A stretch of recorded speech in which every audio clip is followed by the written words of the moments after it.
ప్రస్తుతం నేను Vijayawada screw bridge Benz సర్కిల్కి అదేవిధంగా కృష్ణలంకని కలుపుతూ ఏదైతే స్క్రూ బ్రిడ్జ్ ఉందో స్క్రూ బ్రిడ్జ్ కింద అండర్ పాస్ కింద అయితే ఉన్నాను.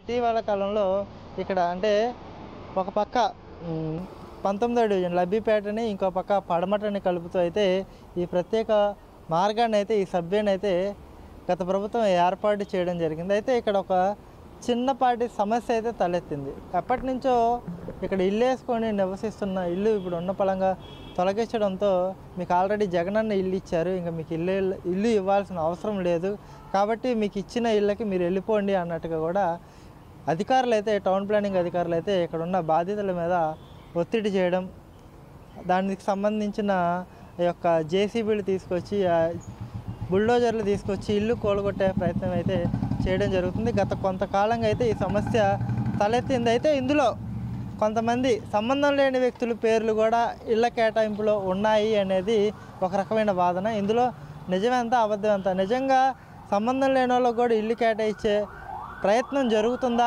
లేదా అనేది బాధితులు మనం అడిగి తెలుసుకునే ప్రయత్నం అయితే చేద్దాం. చెప్పండి అమ్మా, మీరు ఎప్పటి నుంచి ఉంటున్నారు, మీకు ఎందుకు ఉన్న పలంగా ఇది తీసేయమంటున్నారు? మీ 6 సంవత్సరాల నుంచి ఉంటున్నా బాబు. నా పేరు ఆకూరి భారతి. నేను 6 సంవత్సరాల నుంచి ఉంటున్నా. ఉండి 6 సంవత్సరాల నుంచి 6 లక్షలు పెట్టి నేను కొనుక్కున్నాను. కొనుక్కున్నాక ఇప్పుడు అవి తీసేయాలంటున్నారు. తీసేయాలంటే ఉన్న వరకు ఉంచండి, గుమ్మాల వరకు తీసేసేయండి, కడమది ఉంచండి ఇల్లు. నాకు హార్ట్ ప్రాబ్లం మనిషిని 2 సార్లు హార్ట్ ప్రాబ్లం వచ్చింది. నేను ఏరే సాట్ వెళ్ళి పనులు చేసుకోలేను ఇక్కడ తప్పితే అని చెప్పి నేను బతిమలాడి అడుగుతున్నా. గతంలో ఎమ్మెల్యే గారి దగ్గరికి కూడా వెళ్ళా, మరి కలెక్టర్ గారి దగ్గరికి వెళ్ళా, 2 సార్లు కలెక్టర్ గారి దగ్గరికి వెళ్ళా, ఎమ్మెల్యే గారి దగ్గరికి 2 సార్లు వెళ్ళా. నాకేమన్నా దారి చూపించండి అని. మా అబ్బాయి మేము ఇద్దరం 2 కుటుంబాలు ఉంటున్నాం. మరి మున్సిపల్ కమిషనర్ గారి దగ్గరికి వెళ్ళా, పవన్ కళ్యాణ్ గారి దగ్గరికి వెళ్ళా, ఎవరి దగ్గరికి వెళ్ళినా నాకు న్యాయం చేయలే, జరగల. వీళ్ళు వచ్చి తీయాల్సిందే, మేము నోటీస్ అంటించాం, 3 రోజుల్లో మీ ఇల్లు తీసేయాలి, నువ్వు ఖాళీ చేసి వెళ్ళిపోవాలి, లేకపోతే సామానం మీద అయినా కొట్టేస్తాం అంటున్నారు. నేను 2 డబ్బా తెచ్చుకున్నా, ఎందుకంటే ఇంకా నాకు ఎక్కడ దారి లేదు. ఉప్పులూరులో కూడా నేను సరిగ్గా కట్టలా, బెల్టరు డబ్బులు కట్టి అక్కడ కూడా ఉప్పులూరు జగన్ గారు ఇచ్చారు. జగన్ గారు ఇస్తే అది ఇచ్చిన 2 సంవత్సరాలు కొనుక్కున్నా కాబట్టి మరి ఇది కొనుక్కున్న నష్టం వాళ్ళకి 6 లక్షలు పెట్టి కొనుక్కున్నా, 4 లక్షలు పెట్టి రేఖ వేయించుకున్నా. గతంలో గాంధీ గారు కూడా పిన్ని నీకేం పోదో, గుమ్మం వరకే పోద్దే, ఒకవేళ పోయేలేకపోతే మీ అబ్బాయికి నీకు ఇల్లేస్తాము, నువ్వేమన్నా కొంచెం మిగిలిందనుకో ఇస్త్రీ బండి పెట్టుకుంది కానీ నీకు సోటు నీకు కొంచెం మిగిలిపోద్దే అని చెప్పారు. ఇప్పుడేమో ఇలా చేస్తున్నారు. అభిలాష్ బాబు గారు కూడా అప్పుడు అదే మాట చెప్పారు మాకు, ఆ వసారా వరకు పోద్దమ్మా, పోయినందుకు నీకు ఇల్లేస్తాము, ఆ ఇల్లు నీకు ఉండిపోద్ది అని చెప్పారు. నేను ఇక్కడ ఇస్త్రీ చేసుకుంటా ఉంటా, నేను నా ఆరోగ్యం అంతగా బాగోదు. ఇప్పుడు ఉన్న పడంగా వెళ్ళిపోమంటే నేను ఎక్కడికి వెళ్ళాలి, నాకు ఎక్కడ పెట్టుకుంటాకు లేదు. ఏం చేస్తారో చెయ్యండి, నేను మట్టికి ఏంటుంటాయి చచ్చిపోతా. చూడొచ్చు ఇక్కడ నోటీస్ కూడా కార్పొరేషన్ ఏమని అంటించారంటే, under section of 105, 106 municipal corporation act ప్రకారం మీ అన్నీ కూడా ఎంక్రోచ్మెంట్స్ అంటే ఆక్రమణలలో భాగంగా ఈ ఇల్లు నిర్మాణాలు జరిగినాయి, కాబట్టి వీటిని మేము తొలగిస్తున్నాం అన్నట్టుగా కూడా ఈ నోటీస్ యొక్క సారాంశం. ఎప్పుడు అంటించారు తల్లి? 14/11 అంటే రమారమి ఇవాళకి వారం అవుద్దాము, 22 కదా ఇవాళ, వారం రోజుల క్రితం అంటించారు ఈ నోటీసు. వారం రోజుల నుంచి మరి ఎందుకు 3 రోజులు టైం ఇచ్చారు కదా, ఖాళీ చేయాలి కదా, మీరు ఎందుకు ఖాళీ చేయలేదు? మరి ఖాళీ చేయలేదు, మాకు ఏ దారి లేదు. మేమేం చెప్తున్నాం, ఆ జగన్ గారు ఇచ్చిన ఇల్లు కాదయ్యా, మా అబ్బాయికి మాకు ఎక్కడన్నా ఇవ్వండి ఇల్లులు, మేము అందులోకి వెళ్ళిపోతాం. తర్వాత ఏమన్నా మిగిలి ఎందుకు నచ్చలేదు? నచ్చలేదు కాదు, అది ఇచ్చినాక ఇది డబ్బులు పెట్టి కొనుక్కు సచ్చాగయ్యా, ఆ అప్పు కూడా తీరలా నాకు. 6 లక్షలు పెట్టి కొనుక్కున్నా, పైన 4 లక్షలు పెట్టి మొన్నే రేఖ వేయించుకున్నా. గాంధీ గారు కూడా చెప్పాడు, గుమ్మం దాకా పోద్ద పిన్ని, పోదు నీకు అన్నాడు. ఇప్పుడు వచ్చి ఏమంటున్నారు, అందరూ ఇల్లంతా పోద్దా అంటున్నారు. ఇప్పుడు మీకు దీనికి ఆప్షనల్గా ఏమన్నా ఇస్తున్నారా లేదా? ఇస్తలా. ఏం జగన్ గారు ఇల్లు ఉందా, పేర్లు వచ్చినాయి అంటున్నారు. మా కోడకు గోరవరి వచ్చింది, అసలు కనీసం మాకు స్థలం కూడా చూపించాల. నాకు ఆ ఇల్లు ఇచ్చారు, మీకు ఆ ఇల్లే ఇచ్చారు అంటున్నారు ఆ ప్రభుకుమార్ గారు. ప్రభుకుమార్ గారును ఇంకొక ఆమె పద్మ అంట, ఆమె వచ్చి మీకు ఇల్లు ఆ ఇల్లు వచ్చినాయి, ఆధార్ కార్డు మీద ఆ ఇల్లు చూపిస్తున్నాయి, మీరు వెళ్ళిపోవాలి అంటున్నారు. అది అంటే సంబంధం లేని వ్యక్తులకు కూడా ఇల్లు కేటాయించారు. ఇక్కడ నిజం ఇచ్చారు. పేర్లు మేము చూసాము. నామాల జ్యోతి, పిడతల వెంకటేశ్వరరావు అని పేర్లు ఇక్కడ చూసాం మేము. అది వాళ్ళు ఎక్కడోళ్ళు ఇక్కడోళ్ళు కాదు, మరి ఇచ్చారు. మా ఇంటి ముందర వాళ్ళకి ఇల్లు ఎత్తం ఏంటి, మేము కొనుక్కున్న దానికి నాకు ఇల్లు లేకపోతాం ఏంటి? మరి అది న్యాయంగా జరగాలిగా బాబు. నాకు ఇక్కడ వరకు పోతే మాకు ఇంకా ఇల్లు అక్కర్లా. మాకు ఇది ఇక్కడ వరకు ఉంటాం మేము. ఈ బారు పోయినా బాధ లేదు మాకు. లేదు పోతుందమ్మా ఇల్లు అంటే కనుక ఎక్కడన్నా మాకు దారి చూపించండి, మేము వెళ్తాము. అది అంతేగాని ఆ ఇల్లు కావాలి ఇది కావాలని నేను అడగనయ్యా. అట్ట అన్యాయంగా మనం ఎందుకయ్యా అడుగుతాం? డే ఎప్పుడైనా నష్టపోయేది పేదవాళ్ళే, ధనవంతులు కాదు అని చెప్పేసి మరోసారి నిరూపితమైందని చెప్పేసి మేడం గారు అంటున్నారు. ఎందుకు పేదలు నష్టపోతున్నారు, ఎందుకు ధనవంతులు లబ్ధి పొందుతున్నారు అనేది మేడం గారు మాట్లాడిన అడిగి తెలుసుకునే ప్రయత్నం చేద్దాం. చెప్పండి మేడం, అంటే ఎప్పుడైనా పేదవాడు నష్టపోతాడు? డెఫినెట్గా పేదవాళ్ళే నష్టపోతారండి. ఎప్పుడైనా పేదవాళ్ళని చిన్న చూపే చూస్తారు ప్రతి ఒక్కళ్ళు. ఎలా చెప్పమంటే ఎగ్జాంపుల్ చెప్తాను. ఇక్కడ ఇది ఈ రిటైరింగ్ వాల్ కోసం అన్నది లాస్ట్ ఇయర్ ఎప్పుడో 1.5 ఇయర్ నుంచి చేస్తున్నాం. ఇక్కడ చాలామంది పిల్లలకి నష్టం జరుగుతుంది. స్కూల్ పిల్లలకి, కాలేజీ పిల్లలకి, మగ పిల్లలు తిరుగుబోతులు తాగుబోతులు వస్తున్నారని మేమందరం ఒక గట్టిగా కలిసి, ఆడవాళ్ళం అందరం కలిసి దీన్ని తీపించడానికి చేసాం. చాలా కష్టపడితేనే పెద్ద పెద్ద నాయకులు వచ్చారు, కమిషనర్ గారు వచ్చారు, కలెక్టర్ గారు వచ్చారు, అందరూ వచ్చి దీన్ని ఎలా అయితే వాళ్ళని ఖాళీ చేయించి ఇచ్చేశారు. సో ఈ వే ఒకటి ఇచ్చినందుకు చాలా సంతోషం. ఏ గవర్నమెంట్ అవునండి, not the question of government or anything. ప్రజలకి ఎలా సహాయం చేశారు అన్నదే మేము ఎక్స్ప్లెయిన్ చేస్తున్నాం. అదే వాళ్ళు ఇచ్చారు, వాళ్ళు వెళ్ళిపోయారు. నెక్స్ట్ డే వచ్చి ఇక్కడికి ఓన్లీ ఫర్ సైకిల్ పర్పసే అన్నారు. ఫస్ట్ ఇది 2 వీలర్స్ మాత్రమే వస్తాయి అన్నారు. 2 వీలర్స్ కోసం ప్రజలు నడచ ఉద్యోగాలకు వెళ్ళే వాళ్ళు అటు నుంచి ఇటు వచ్చే వాళ్ళకి ఉపయోగపడుతుంది అని చెప్పారు. ఇప్పుడు దీనికి కార్ల కోసం పెద్ద రావటం కోసం అని ఈ ప్లాను. నాకైతే తెలియదు ఎలా జరుగుతుందో, కానీ అటు సైడ్ అయితే ఓన్లీ 33 ఉంది. ఇటు మాత్రం 40 వాళ్ళ ఇష్టం ఎంతన్నా కావాలంటున్నారు. డైరెక్ట్గా వచ్చేసారు, చెట్లు కొట్టేశారు, రోడ్డు అంతా ఆక్యుపై చేసేయడానికి చేశారు. కానీ ఎవరు మాట్లాడరు. కానీ రావడానికి అందరు నాయకులు వచ్చారు. మళ్ళీ ఇక్కడ రాలేదు, మనకు సహాయం చేయలేదని చెప్పట్లా, అందరూ వచ్చారు. ప్రతి నాయకులు అన్ని పార్టీల నుంచి ఆల్మోస్ట్ ఆల్ వచ్చి మాట్లాడారు. కానీ మళ్ళీ జరిగేది ఏంటంటే దట్ ఈజ్ ఓన్లీ 40 మాత్రమే తీసుకుంటాం మేము, ఎంతన్నా ఉన్నాయి. 40 కావాల్సిందే అన్న మటుకు ఖరాఖండికి తేల్చారు. అంతే. 40 ఎందుకు స్పెషల్, 40 ఎందుకు అన్నది మాకైతే వాళ్ళు క్లారిటీగా చెప్పలేదు. నాకు తెలిసిన వరకు అయితే 40 అయితే 100% నాట్ అట్ ఆల్ నెససరీ, అవసరమే లేదు 40.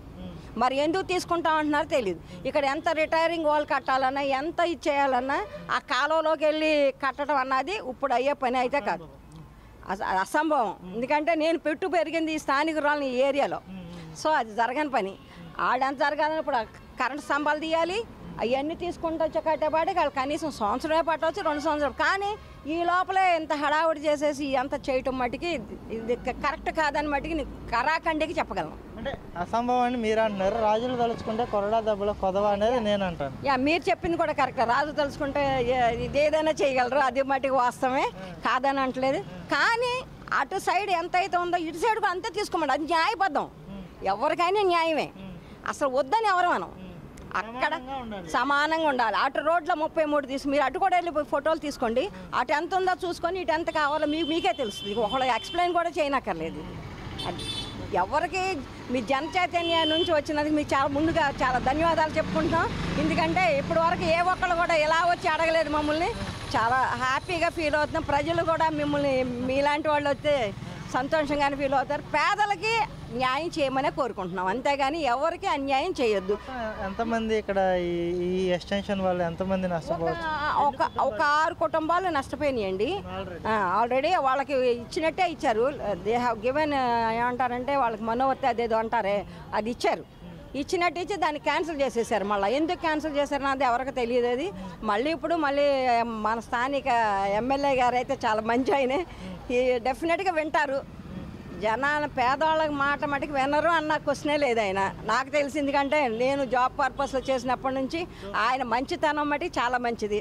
చాలా వ్యక్తిగతంగా he's a very very nice man. అంతవరకు నేను కర్రాకండికి కూడా చెప్పగలను ఈ విషయం. కాకపోతే మా ఏరియా ఎమ్మెల్యే గారు కాబట్టి మరి మాట్లాడక తప్పదు. కాబట్టి ఆయన న్యాయం చేస్తారని బట్టి 100% నేనైతే అనుకుంటున్నానండి. ఇక్కడ ఈ టర్నింగ్ దగ్గర తలెత్తే సమస్యలు ఏంటంటే గతంలో మీరు చూసారు కదా, సో మెనీ ప్రాబ్లమ్స్. గతంలోనండి ఇక్కడ తిరుగుబోతురాళ్ళు తాగుబోతురాళ్ళు వచ్చి ఈ కట్ల మీద కూర్చొని వెళ్ళే ఆడపిల్లల్ని చాలా ఘోరంగా ఈవ్ టీజింగ్ కన్నా ఘోరం అనమాట. ఆ పిల్లలు చొక్కా లాగేయటం, జడ లాగేయటం అలా చేస్తుంటేనే ఉద్యోగస్తులు వెళ్ళేవాళ్ళు ఈ కట్ల మీద నుంచి ఇదిగో మీకు దీన్ని కూడా విజువల్ తీసుకోండి మీరు. దీని మీద నుంచి నడుచుకుంటూ వెళ్ళేవాళ్ళు, ఇలా నడుచుకుంటూ వెళ్ళేవాళ్ళు. అక్కడ వరకు ఇల్లు ఉండేది. దానికోసం మేము అంత పోరాడి ఇదే వే ఫస్ట్ వే ఇదే. అక్కడ అన్ని ఇల్లు ఉండేవి, అవన్నీ ఇల్లు ఉండేవి. ఒకే ఒక కుటుంబం 6 కుటుంబాలు ఉండేవి. దాంట్లో ఒకే ఒక ఇంటి పేరు మీద 6 కుటుంబాలు ఉండేవి. ఈ మూల నుంచి ఆ బారు వరకు. మరి మా చిన్నతనంలో లేదు. మా చిన్నతనంలో చూడండి, నా చిన్నతనంలో నేను అసలు మంచి ఒక ప్లేయర్ని. ఆ గోడల మీద నుంచి అలా నుంచి అట్లా కాలు దాటుకుని వెళ్ళి ఆడుకునేవాళ్ళం. అలాంటి అన్నింటినీ ఆక్యుపై చేస్తుంటే ఎవరేం చేయలేకపోయారు. దాన్ని మళ్ళీ మేమే స్థానికులు ఇట్లా అందరు ఇబ్బంది పడుతున్నారు. ఆడవాళ్ళు ఉద్యోగాలు చేసుకునే వాళ్ళు ఈ ఫ్లైఓవర్ కట్టినాక ఇబ్బంది పడుతున్నారు. అందుకని కోసమే దీనికోసం మేము అందరం పోగలాడాం. అప్పుడు గవర్నమెంట్ ఎవరు వేశారు అన్నది నేను చెప్పనండి, but they have done a very good job. అది ఇచ్చారు. అది ఇచ్చినాక ఇది మొదలుపెట్టారు. ఇది మొదలుపెట్టినాక ఇదే ఈ డిస్టర్బెన్స్. అంతేగాని ప్రజలకు మటుకి ఎటువంటి న్యాయం చేయమనే కోరుతున్నాం మేము కూడా. స్టిల్ మన ఎమ్మెల్యే గారు డెఫినెట్గా చేస్తారని ఇంకా మళ్ళీ మీకు చాలా గట్టిగానే చెప్తున్నాను. ఎందుకంటే he's not a man to hurt anybody. అది అంత మంచి ఆయన. మేము ఉండేది విజయవాడలోనే. ఇక్కడే అన్ని ప్రూఫ్లు. 19వ డివిజన్ ఇక్కడే. ఎప్పుడు ఇచ్చారు మీకు జగన్ గవర్నమెంట్లో ఇల్లు? 2 సంవత్సరాలు అయిపోయాక అప్పుడు ఇచ్చారు. 3వ సంవత్సరంలో. ఇల్లు చూసారా? మీకు ఇచ్చిన ఇల్లు చూసారా? చూడలేదు. బోరుపాలెంలో ఇచ్చిన స్థలం. ఇక్కడ సెక్రటరీలు ఉంటారు కదా, సచివాలయ సెక్రటరీలు అడిగారా మరి? రిజిస్ట్రేషన్ వణుకూరులో అందరికి చాలా మందికి ఇల్లు ఇచ్చారు. నాకేం బోరుపాలెంలో ఇచ్చారు. బోరుపాలెంలో రిజిస్ట్రేషన్ జరగదంట. అది అమరావతికి వెళ్ళే కోర్టు కేసులో ఉన్నాయంట. మాకు రిజిస్ట్రేషన్ చేయను అన్నారు. అదే ఎండాట్మెంట్ ఇచ్చారు. నేను కలెక్టర్ ఆఫీస్కి వెళ్ళా. ఆవిడ చెప్పింది, ఇన్ఫర్మేషన్కి వచ్చారు, తీసుకున్నారు. మళ్ళీ ఏమో ఇప్పుడు నేను అద్దెలు కట్టుకోలేను, సామంతలో లేను. ఇదిగో నా శరీరం చూస్తున్నారుగా, బ్లడ్ లేదు, రక్తం లేదు, పిల్లోడిని పోషించుకునే పరిస్థితి నాకు ఓపిక లేదు. పనికి వెళ్ళేదాన్ని, నా ఎముకలన్నీ అరిగిపోయినాయి. చాలా బాధపడుతున్నాను. నాకంటూ ఒక ఆధారం చూపియండి. నాకు సొంత ఇల్లు కావాలి. ఆయన తాగిపోతాడు. ఆయన ఓ పూట తెస్తాడు, ఓ పూట తేడు. మేము పస్తులు ఉండాలి. నేను ఎక్కడికి వెళ్ళలేని పరిస్థితి. నేను చర్చికి వెళ్తా, ప్రార్థన చేసుకుంటూ ఇంట్లోనే కూర్చుంటాను. ఎవరు నాకు ఆదరించేవాళ్ళు లేరు. ఏ పని చేయలేను. నాకు ఆరోగ్యం చాలా తక్కువ. నాకు సొంత ఇల్లు కావాలి. నాకు న్యాయం జరగాలి. నాకు ఇల్లు కావాలి. ఇల్లు ఇచ్చినా కూడా నేను కట్టుకోలేను. ఎమ్మెల్యేలే నాకు వాళ్ళు ఎవరో నాకు తెలియదు, ఎవరు చెప్పలేదు. అందుకనే ఇప్పుడు ఇల్లు ఇస్తున్నారని ప్రభుత్వం ద్వారా వీడియో వచ్చిందని మాట్లాడదామని నాకు కట్టం చెప్పుకుంటున్నానండి. ఇంతవరకు నేను ఎప్పుడు చెప్పుకోలేదు. చాలా భయపడేదాన్ని నేను చెప్పుకుంటాకి. వచ్చారు. నాకు ఇల్లు కావాలి. ఇప్పుడు అర్ధంతరాన్ని రోడ్లు వేస్తానంటే వాళ్ళు ఉండమంటే ఉండాలి, వెళ్ళిపోమంటే వెళ్ళిపోవాలి. 4,000 ఎక్కడి నుంచి తేవాలండి? అప్పుల పాలైపోయి మా ఆయన అప్పులు చేసి తాగిపోతాడు అయిపోయాడు. ఆయనకు సరైన కిరాయిలు దొరకట్లా. మంచి కారు, ట్యాక్సీ కారు, అది వచ్చినప్పుడు వెళ్తాడు, లేకపోతే ఇంట్లో ఉంటాడు. వాళ్ళు వానర్లకు కూడా జీతాలు ఎత్తలేదు. అది నా పరిస్థితి. ఇప్పుడు మీరు ఏం చేస్తారు? నాకు న్యాయం జరగాలండి. Sravanthi, Thangilla Sravanthi, Thangilla Subhash, Thangilla Govardhan. 9th class government స్కూల్లోనేనండి. నాకు వాళ్ళ వెనకాల బాగాలేదు. నాకు ఏదో న్యాయం చేయండి ప్రభుత్వం ద్వారా. నాకు స్థలము ఇచ్చినా కట్టుకోలేను. నాకు ఏదోటి నాకు ఇల్లు ఇచ్చేలాగా చెయ్యండి. చూసుకోవచ్చు. ఇందాక మనం అటు 19వ డివిజన్ లబ్బిపేట ప్రాంత, ఫకీర్గూడెం ప్రాంత పరిసర ప్రాంతంలో ఉన్నాం. ఇప్పుడు మనం పడమట ప్రాంత పరిసర ప్రాంతంలోకి వచ్చి ఇక్కడ రోడ్డు ఎక్స్టెన్షన్ కనుక చూసుకుంటే ఇక్కడ ఇది 30 ఫీట్ రోడ్ లాగా అయితే ఇక్కడ స్థానికులు అయితే చెప్తున్న పరిస్థితి. ఈ రోడ్డు 30 ఫీటు. ఈ 30 ఫీట్ రోడ్డు అటు ఉన్నప్పటికీ కూడా అటు సైడ్ ఏదైతే ఫకీర్గూడానికి సంబంధించిన ఏదైతే రోడ్డు ఉందో దాన్ని 40 ఫీట్ చేయాలని చెప్పేసి అధికారులకి పైనుంచి ఆదేశాలు వచ్చాయి అన్నట్టుగా కూడా తెలుస్తుంది. ఇటు ఎంత ఉందో అటు అంత ఉంటే ఏ సమస్య ఉండదు కదా, ఎందుకు పెంచుతున్నారు, ఎవరి కోసం పెంచుతున్నారు, ఎవరికి ప్రయోజనం చేకూరుద్దామని పెంచుతున్నారు అన్నట్టుగా కూడా స్థానికులు అయితే కొన్ని ప్రశ్నలు అయితే లేవనెత్తుతున్నారు. మరి చూద్దాం ఎవరి కోసం ఈ ఆరాటం, ఎవరి కోసం ఈ పోరాటం అన్నట్టుగా కూడా వాళ్ళు అడుగుతున్న పరిస్థితి.